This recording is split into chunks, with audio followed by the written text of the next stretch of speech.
waxyaabaha wadanku soo arkay waxa weeye isbedel weyn baa ka jira dhinaca ganacsiga dabcan iyo lagama maarmaan dhinaca ammaanka wadanku saanu la soconaba dhibaato badan buu soo maray cidna looga sheekeen maayo laakiin maanta waxaad moodaa inaanu bilownay qaybtii ugu horeysay ee ah in wadanku uu dib u soo noolaado isla markaana wadanku uu noqdo wadan dadkiisu ay ku soo noqdaan oo dibadaha kaga yimaadaan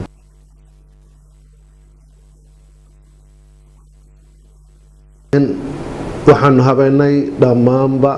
ardadii ayagu dhibka haystay xagga jaamacadaha ama xagga warqadaha waxaan kaleetoona gacan weyn ka geysanaa dadka ayagu xaggan imaanaya si sahlan inay wadanka ku yimaadaan oo aan laga celin airboorada sidoo kaleeto xagga sharciyada ayaanu wax badan ka qabanay waxaanu booqanay jaamacado tiro badan intaba waxaan la kulannay dadkii madaxda meesha ka ahaa iyo ardadaba alxamdulilah waxay badan baa meel isla dhignay ummadda soomaaliyeed maanta xaggan maleeshiya ku nool waxa ay haystaan maamul ayagu keergareeya oo ah safaaraddan waxaanu qabanay xiriirka wadanka Soomaaliya iyo Malaysia oo aad isugu soo dhawaaday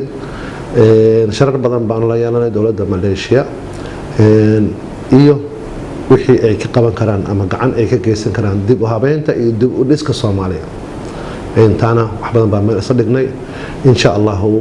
ayaguna diyaar bay u yihiin in wadanka wax qabtaan inta badan bulshada Soomaaliyeed ee ku dhaqan Malaysia markaad la sheekaysato ayaa waxay ku sheegayaan inay si aad u soo dhaweynayaan safaaradda Soomaalida ee laga furay Malaysia maadaama ay u qabato howlaha ay uga baahnayeen oo markii hore looga soo qaban jiray gudaha dalka Soomaaliya Saciid Cumar Universal TV Malaysia